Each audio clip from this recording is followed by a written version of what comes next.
ایک سائل نے کسی امیر آدمی کے دروازے پر سوال کیا۔ دروازہ بہت بڑا تھا مگر امیر آدمی نے تھوڑی سی بھیک دے کر سائل کو رخصت کر دیا۔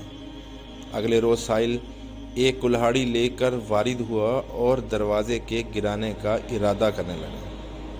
لوگوں نے اس کا سبب پوچھا تو بولا کہ یا دروازہ عطیہ کے موافق ہونا چاہیے یا عطیہ دروازے کے موافق۔